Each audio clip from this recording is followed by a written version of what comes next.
Hello, welcome to new आकार। मैं अमन मिश्रा आप सभी का आपके अपने परिवार न्यू आकार में हार्दिक स्वागत करता हूं। जैसा कि हम रीजनिंग पढ़ रहे थे और रीजनिंग में हमने क्या क्या देखा। सबसे पहले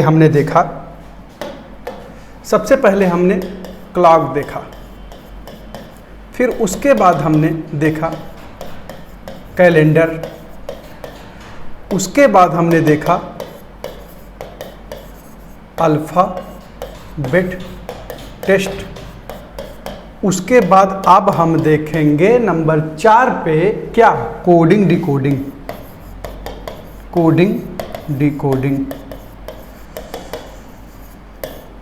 इसलिए हम कोडिंग डिकोडिंग को जस्ट अल्फ़ाबेट टेस्ट के बाद बताने चल रहे हैं, क्योंकि जब आप अल्फ़ाबेट टेस्ट पढ़े हुए हैं तो इसमें आपको जैसे अंग्रेजी जो वर्णमाला है उनके अल्फ़ाबेट्स का जो क्रमांक होता है वो याद हो चुका होगा अगर आप एक अच्छे एस्पिरेंट हैं तो, और उनका विपरीत अक्षर कौन सा होता है यह आपको एकदम वर्बली याद हो गया होगा। आप एक बार जाके अल्फ़ाबेट टेस्ट का पहला वीडियो देखिएगा और एक बार हम अभी आपको फिर से याद कराने का प्रयास करते हैं। तो जितनी भी बातें यहाँ पे कही जाएं कृपया करके उसका एक विधिवत नोट्स बनाइए और उसको प्रिपेयर करने का प्रयास करिए, क्योंकि कर्मभूमि पे फल के लिए श्रम सबको करना पड़ता है। रब सिर्फ लकीरें देता है, रंग हमको भरना पड़ता है। यानी कि अगर आप कर्मभूमि पर जन्म लिए हैं तो आपको खुद से ही अपनी तकदीर बदलनी होगी। ये सोचकर बैठने से कुछ नहीं होगा कि जो किस्मत में लिखा होगा वो होगा ही। किस्मत में कुछ नहीं लिखा है, किस्मत में सिर्फ लिखा है कि आप प्रयास करें। ईश्वर ने सबको हीरा बनाकर ही भेजा है। अब बात इस पर है कि जो जितना घिसेगा उतना चमकेगा। क्यों? तो इसी आशा और उम्मीद के साथ कि अब आप प्रॉपर वे में मेहनत करेंगे, हम आज के सेशन की शुरुआत करेंगे। तो आज आप बढ़िया से अपने कॉपी पे हेडिंग डाल लीजिए, कोडिंग डिकोडिंग क्लास 1।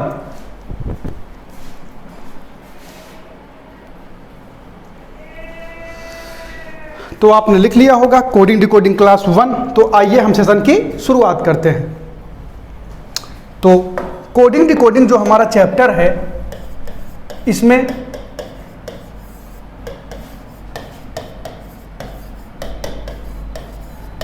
आपको सर्वप्रथम अल्फ़ाबेट का ज्ञान होना एकदम आवश्यक है। अल्फ़ाबेट का ज्ञान के क्या मतलब है? जैसे ये जो हमारा अल्फ़ाबेट है, अगर इसको हम लिखने का प्रयास करें, A B C D E F G H I J K L M N O P Q R S T U V W X Y Z। यानी कि हम लेफ्ट टू राइट लिखते हुए चले गए तो हमको क्या मिला, ए से लेके जेड तक। ये जब हम अल्फ़ाबेट टेस्ट आपको पढ़ा रहे थे तो एक बार आप रिकॉल करने के लिए बताइए कि ये जो क्रम है हमारा वो किस क्रम पे आधारित होता है। इसको हम क्या बोलते हैं? इंग्लिश अल्फ़ाबेट का सीधा क्रम। सीधा क्रम कहाँ से माना जाता है? अगर हम अल्फ़ाबेट की तरफ मुंह करके खड़े हो जाएं तो हमारा लेफ्ट अल्फ़ाबेट का लेफ्ट होता है, हमारा राइट अल्फ़ाबेट का राइट होता है, और हमारे लेफ्ट से लेके राइट की तरफ जब हम बढ़ते हुए चले जाते हैं तो वो हमारा अंग्रेजी अल्फ़ाबेट का सीधा क्रम कहलाता है। तो जो ये अंग्रेजी अल्फ़ाबेट है हमारा, अगर इसके हम क्रमांकों की बात करें तो इसके ऊपर अगर हम लिखते हुए चले जाएं तो यही इसका क्रमांक है।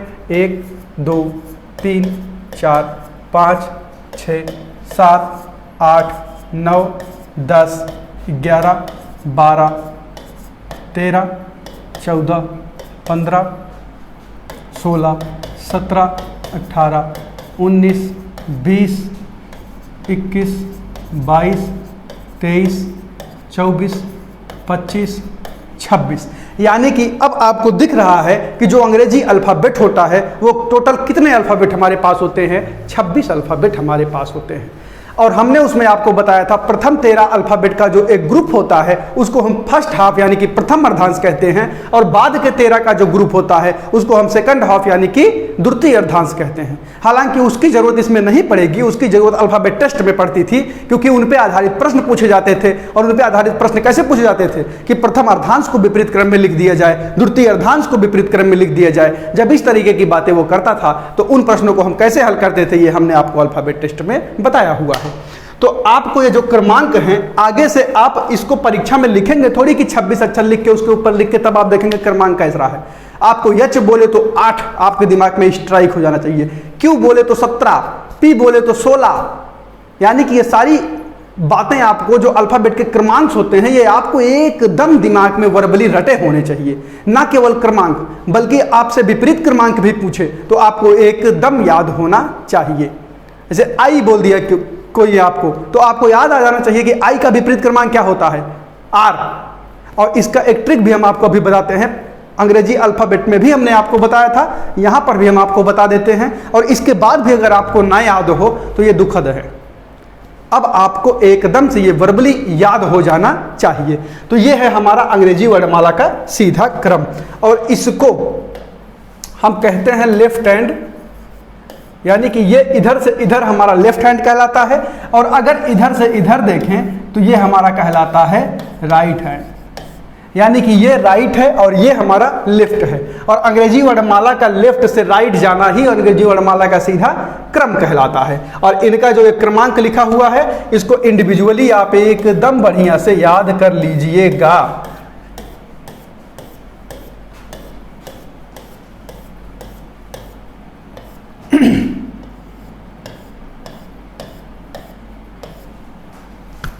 ये जो इनका इंडिविजुअल क्रमांक है ये आपको एकदम वर्बली रटा होना चाहिए। और इसको याद करने के लिए हमने आपको और एक चीज बताया था, एक शब्द होता है इजॉटी। इजॉटी अगर हम देखें तो ये 5 के टेबल पे होता है, यानी कि 5 के टेबल पे होता है। और अगर इस पे हम लिखते चले जाएं तो 5, 10, 15, 20, 25, तो 4 ठू तो आपको यहीं से याद हो गए, ई का 5, जे का 10, ओ का 15, टी का 20, वाई का 25। अब वाई के एक इधर, वाई के एक उधर, आप एकदम इसी से अनुमान लगा सकते हैं कि वाई 25 है तो 26 है तो जेड ये तो याद ही होता है, और वाई से एक पहले यक्स आता है तो यक्स क्या हो जाएगा 24। इसी तरीके से आप कोरिलेट करके भी इसको याद कर सकते हैं। और एक वर्ड होता है स्फिलोरक्स, वो होता है 3 के टेबल पे, वो भी हम आपको अल्फाबेट टेस्ट में बताए हुए हैं। स्फिलोरक्स जो होता है वो 3 के टेबल पे होता है, यानी कि 3, 6, 9, 12, 15 ऐसे उस पर लिखते जाएंगे स्फिलोरक्स लिख के, तो वो भी वहां पे आपको मिल जाएगा। एक बार आप कृपया करके इंग्लिश अल्फाबेट टेस्ट का पहला वीडियो जरूर देख लें। तो अब अगर हम चलें अपने विपरीत अक्षर पर, अगर आपको विपरीत अक्षर का क्रमांक ज्ञात करना हो तो आप कैसे ज्ञात कर पाएंगे, तो आप लिखिएगा विपरीत अक्षर का क्रमांक बराबर होता है 27 माइनस वास्तविक अक्षर का क्रमांक। विपरीत अक्षर का क्रमांक बराबर हो जाएगा वास्तविक माइनस विपरीत अक्षर का क्रमांक बराबर 27 माइनस वास्तविक अक्षर का क्रमांक हो जाएगा। अब इसका क्या मतलब है, विपरीत अक्षर का क्रमांक बराबर 27 माइनस वास्तविक अक्षर का क्रमांक। अगर हम आपसे पूछें कि यच का विपरीत अक्षर क्या होगा, यच का विपरीत अक्षर बराबर बताइए। तो यदि आपको यच का विपरीत अक्षर बताना है तो आप क्या कर सकते हैं, या तो आपको बातें याद हों, अगर नहीं याद हैं तो यच का विपरीत अक्षर बराबर हो जाएगा 27 माइनस वास्तविक अक्षर का क्रमांक। वास्तविक अक्षर कौन सा है, यच है, और यच का क्रमांक क्या होता है 8 होता है, तो ये 19 आ गया। और ये 19 क्या होगा हमारा विपरीत अक्षर क्रमांक, विपरीत अक्षर क्रमांक। अगर विपरीत अक्षर क्रमांक 19 आ गया तो 19 इंग्लिश अल्फाबेट में लेफ्ट से कौन सा अक्षर होता है, 19 होता है यस। तो हमारा यच का विपरीत अक्षर हमको क्या मिल गया, यस मिल गया। यानी कि विपरीत अक्षर का क्रमांक आपको जब भी निकालना हो तो लेफ्ट से आपको निकलेगा, और कैसे निकलेगा 27 में से हमको जिसका भी विपरीत बताना हो उसको घटाएंगे, तो जो क्रमांक हमारा आ रहा होगा लेफ्ट से वही क्रमांक वाला अक्षर जो होगा हमारा उस स्पेसिफिक अल्फाबेट का विपरीत अक्षर कहलाएगा। ये बातें आपको समझ में आ गई होंगी। विपरीत अक्षर आप ऐसे भी निकाल सकते हैं, लेकिन आपको परीक्षा में निकालना नहीं है। छोटी सी बात है, आप जो है एक टेबल बनाइएगा, हम आपको याद करवाने का प्रयास करते हैं इंग्लिश अल्फाबेट के विपरीत अक्षर।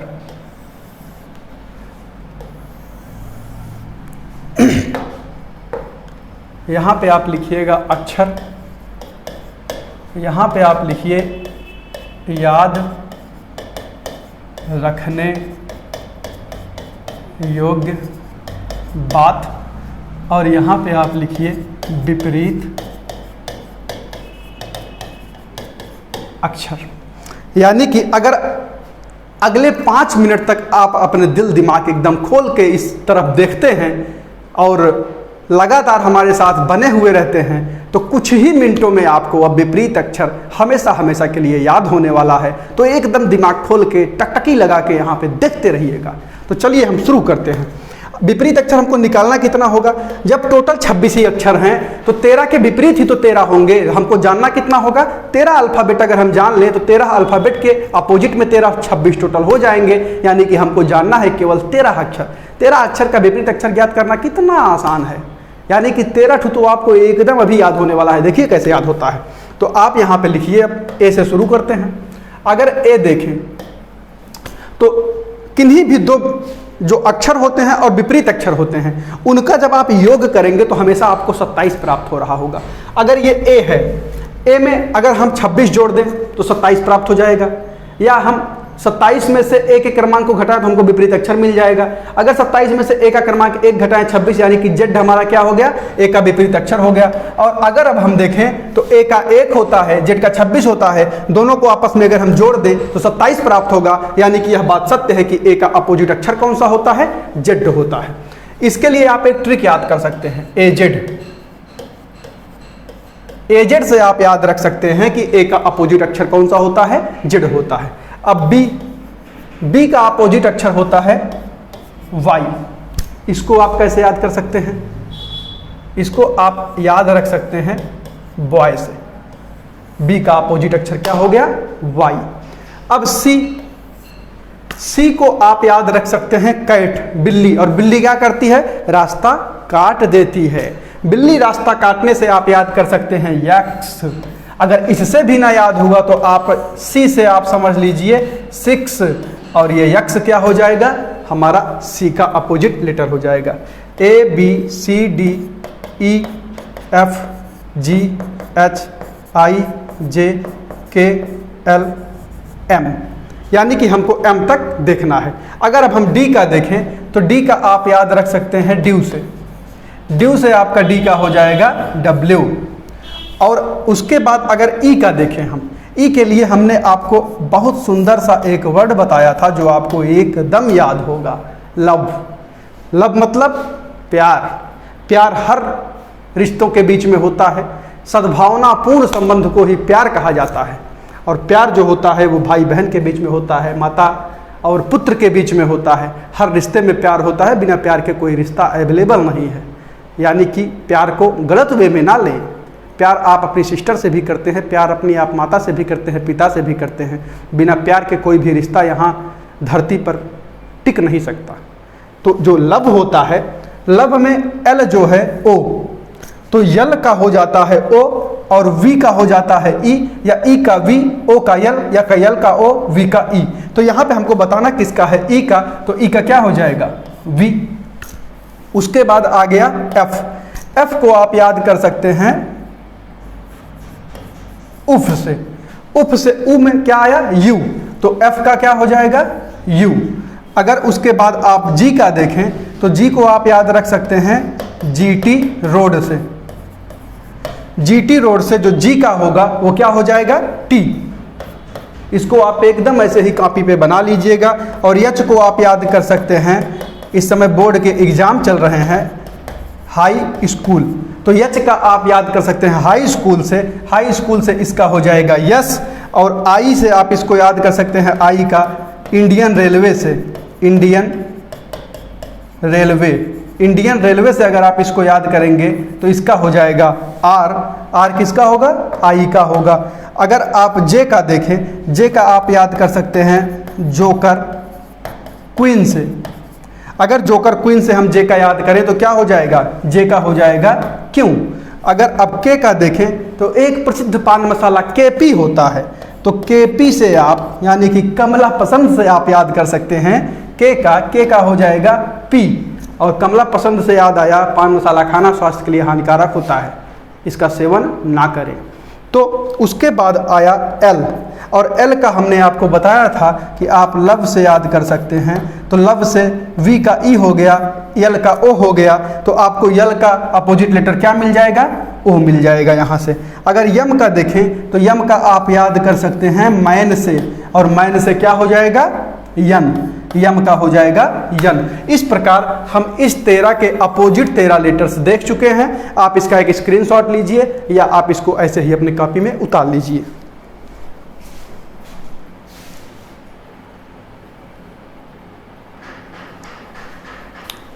तो आपने इसको लिख लिया होगा और हम उम्मीद करते हैं कि यहाँ तक आपको बातें समझ में आ चुकी होंगी। आपको समझ में आया, सेशन कैसा लग रहा है, इसको आप कमेंट करके अवश्य बताया करिए। अगर आप केवल वीडियोस देख के चले जाते हैं तो इससे जो होता है वो डिमोरलाइजेशन आता है।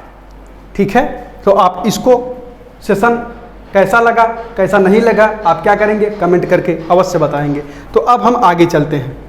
हमारा चैप्टर है कोडिंग डिकोडिंग, और कोडिंग डिकोडिंग में हमने अल्फ़ाबेट का क्रमांक और विपरीत क्रमांक आपको याद करने के लिए बोला है और याद करवाने का प्रयास किया, और आपको कुछ ना कुछ तो याद हो ही गया होगा। और जब आप अपना नोट्स बनाएंगे तो एक बार एकदम एग्जैक्ट आपको सारी वैल्यूज याद हो जाएंगी।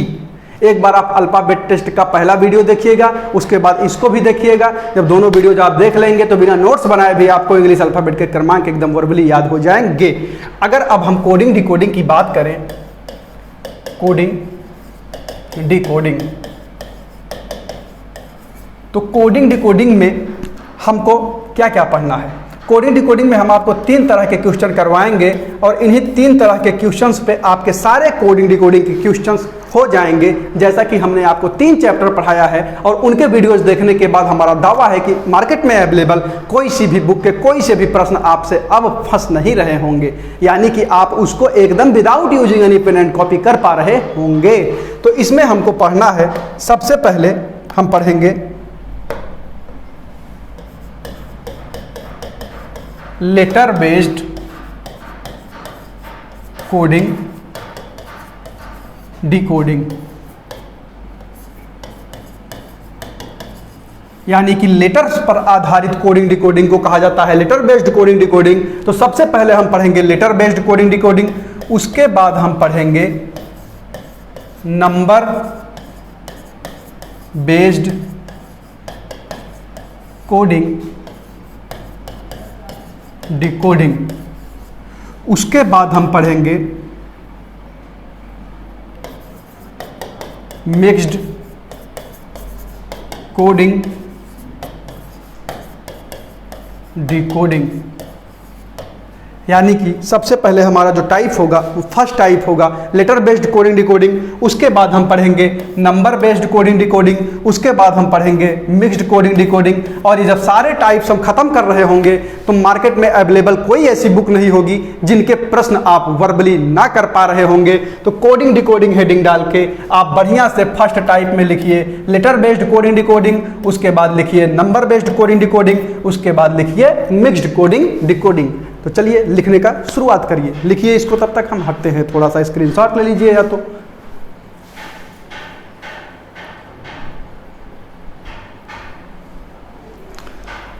तो आपने इसको लिख लिया होगा। तो अब हेडिंग लगा लीजिएगा। सबसे पहले क्या आपने लिखा है? सबसे पहले आपने लिखा है लेटर बेस्ड कोडिंग डिकोडिंग, तो अब आप हेडिंग लगा लीजिएगा letter based coding decoding.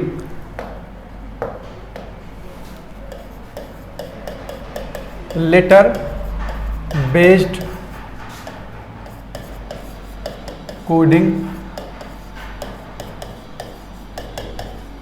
Decoding. तो लेटर बेस्ड कोडिंग डिकोडिंग में सबसे पहला जो हमारा टाइप होगा वो होगा फॉरवर्ड टाइप के प्रश्न। अब आपके मन में बात आ रही होगी कि यह फॉरवर्ड टाइप क्या होता है।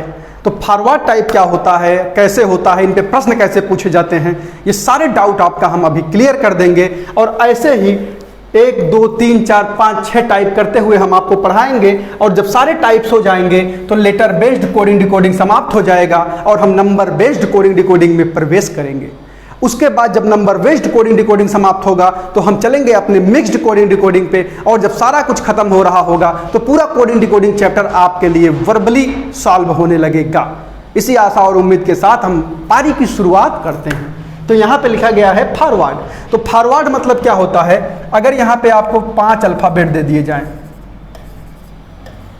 और इनको 5 अल्फ़ाबेट में फिर बदला जाता है और फिर आपसे पूछा जाता है कि अगले वर्ड का किसमें फॉर्मेशन होगा या चेंजिंग होगी। तो ऐसे प्रश्न जब होते हैं फॉरवर्ड टाइप के तो इसमें इंडिविजुअली चेंज होता है, यानी कि पहला पहले में ही बदलेगा, दूसरा दूसरे में ही बदलेगा, तीसरा तीसरे में ही बदलेगा, चौथा चौथे में ही बदलेगा, पांचवा पांचवें में ही बदलेगा। अब इसका मतलब क्या है कि पहला पहले में, दूसरा दूसरे में, तीसरा तीसरे में, चौथा चौथे में, पांचवा पांचवें में।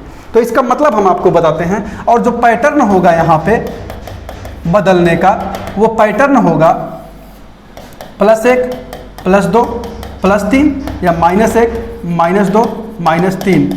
ये हमारा पैटर्न होता है। यानी कि पैटर्न का मतलब ये है कि अगर यहाँ पे एक अल्फ़ाबेट दिया रहेगा, वो यहाँ पे जो अल्फ़ाबेट दिया जाएगा उसके उपलक्ष्य में वो उसी में चेंज हो रहा होगा। या तो कुछ प्लस हो रहा होगा या तो कुछ माइनस हो रहा होगा। यहाँ पे प्लस होगा, यहाँ पे माइनस होगा। जैसे यहाँ पे +1 हुआ तो यहाँ भी +1, यहाँ भी +1, यहाँ भी +1, यानी कि सब में +1 हो जाए। या इसमें +1, इसमें -1, इसमें फिर +1, इसमें -1, या फिर इसमें +2, इसमें -1, इसमें +2, इसमें -1। यानी कि कोई सा भी फॉर्मेशन जो होगा वो प्लस माइनस पर आधारित होगा और चेंज जो होगा वो इंडिविजुअली कन्वर्जन कहलाएगा। यानी कि इंडिविजुअली अल्फाबेट में ही चेंज हो रहा होगा। तो इस पे प्रश्न किस प्रकार से पूछे जाते हैं, आइए उसको देख लेते हैं।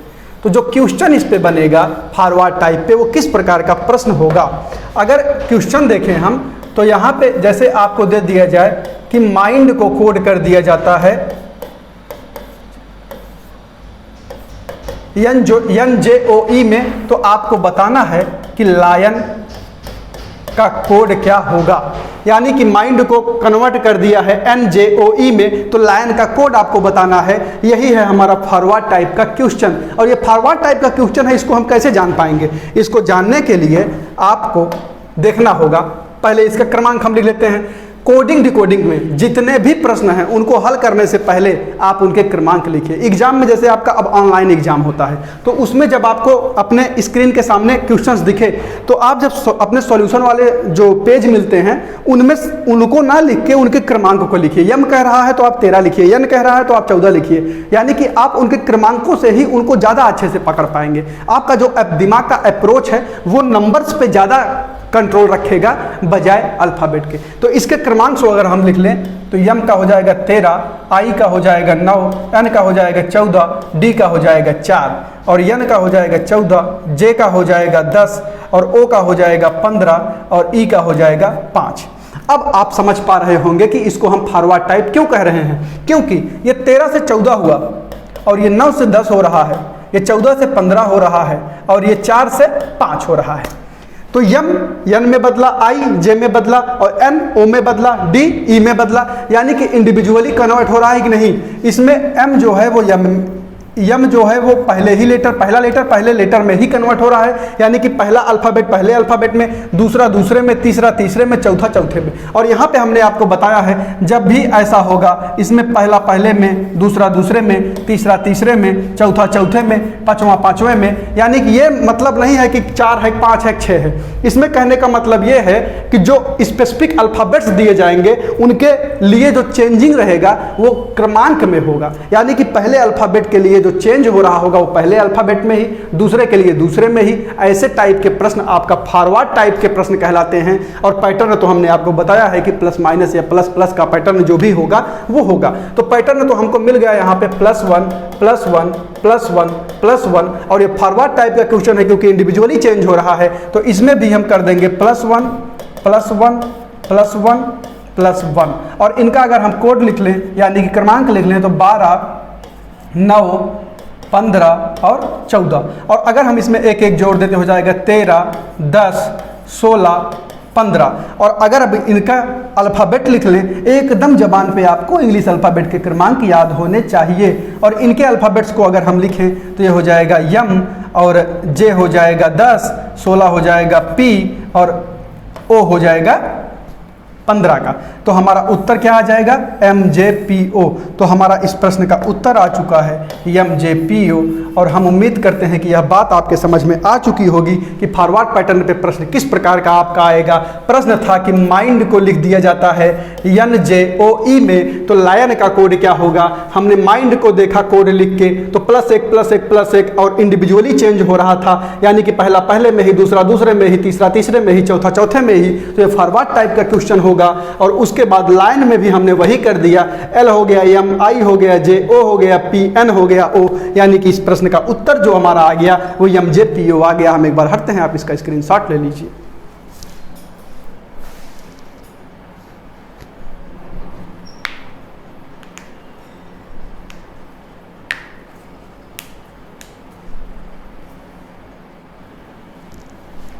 तो आपने इसको लिख लिया होगा। और इसके बाद अब हम चलते हैं अपने सेकंड टाइप पर कि लेटर बेस्ड कोडिंग डिकोडिंग में और किस पैटर्न पे प्रश्न पूछे जाते हैं, किस टाइप पे प्रश्न पूछे जाते हैं। और इस पे आधारित हमने आपको एज ए एग्जाम्पल भी एक क्वेश्चन बताया है। जब टाइप्स हम कुछ और कर लेंगे तो उसके बाद इस पे ढेर सारे प्रैक्टिस क्वेश्चंस हम आपको करवाएंगे और आपको पहचानना सिखाएंगे। अभी तो हम क्वेश्चंस लिखेंगे तो आपको पता ही चल जाएगा, क्योंकि एक ही टाइप हमने फॉरवर्ड टाइप बताया है, तो आपको पता चल जाएगा कि ये फॉरवर्ड टाइप का ही क्वेश्चन है। 2-3 टाइप हम और करा देंगे तो आपको मिक्स्ड प्रैक्टिस कराएंगे। जब 3 टाइप हमारा हो जाएगा तो हम उन 3 टाइप्स पे मिक्स प्रैक्टिस कराएंगे, तो आपका दिमाग उनमें तीनों में से कैसे स्ट्राइक होगा हम दिखाएंगे कि आप पकड़ पा रहे होंगे कि ये किस टाइप का प्रश्न है, फॉरवर्ड है कि क्रॉस है कि रिवर्स है। आप एकदम, आपका दिमाग उस पर स्ट्राइक कर जाएगा। और इसके पहले जब आपसे प्रश्न पूछता है तो इस टाइप के प्रश्न को तो आप एकदम हल कर पाते हैं, लेकिन प्रश्न जब और टाइप से पूछ लेता है तो वहां पे दिक्कत खड़ी हो जाती है। लेकिन सारे वीडियोज आप जब देख लेंगे तो आपको कोडिंग डिकोडिंग से कोई दिक्कत होने वाली नहीं है। ना केवल कोडिंग डिकोडिंग, बल्कि जितने भी चैप्टर हम बता देंगे वो आपके लिए, आपके एग्जाम के लिए पैनेसिया साबित होगा। रामबाण पैनेसिया को कहा जाता है। तो अगर अब हम आगे चलें, ये बात आपको समझ में आ चुकी होगी, हम मान लेते हैं। तो अगर अब हम आगे चलें तो जो दूसरा टाइप हमारा होगा इसमें वो होगा रिवर्स टाइप का। तो रिवर्स टाइप क्या होता है, इसको समझने के लिए हम अब आपको कल बताएंगे कि रिवर्स टाइप क्या होता है और रिवर्स टाइप पे किस प्रकार के प्रश्न आपसे पूछे जाते हैं। हम उम्मीद करते हैं आपको सेशन अच्छा लगा होगा। अगर अच्छा लगे तो आप कमेंट करके अवश्य बताया करिए। और कल हम आपको रिवर्स टाइप बताएंगे और एक टाइप बताएंगे और इन तीनों टाइप पे ढेर सारे प्रैक्टिस क्वेश्चंस करवाएंगे। अगर आपको सेशन अच्छा लग रहा हो और इसको कंटिन्यू लगातार जारी रखवाना है तो आप कमेंट करके बताएं कि सेशन को चालू रखा जाए या आपके लिए ये उपयोगी है या नहीं है। और हम उम्मीद करते हैं कि आप पढ़ाई में अपना जी जान झोंके हुए होंगे और यह वर्ष आपका सफलता का वर्ष होगा। लगातार यूपी सीएम ट्वीट कर रहे हैं कि आगामी महीनों में वो 10,000 20,000 पद भरने वाले हैं और ऐसे ही उनका लगातार प्रोसेस चलता रहेगा। ये बात उन्होंने कहा है। हम समझते हैं कि इम्प्लीटेशन अब की बार वो बेहतर कर पाएंगे और आपके लिए रोजगार का अवसर लगातार आपको प्रोवाइड करवाते रहेंगे। इसी आशा और उम्मीद के साथ मिलते हैं हम नेक्स्ट वीडियो में। तब तक के लिए आप लगे रहिए एकदम दमदार तरीके से अपने पढ़ाई में और ये वर्ष आपका सफलता का वर्ष हो। पूरे न्यू आकार टीम की शुभकामनाएं आपके साथ हैं। Take care. जय हिंद।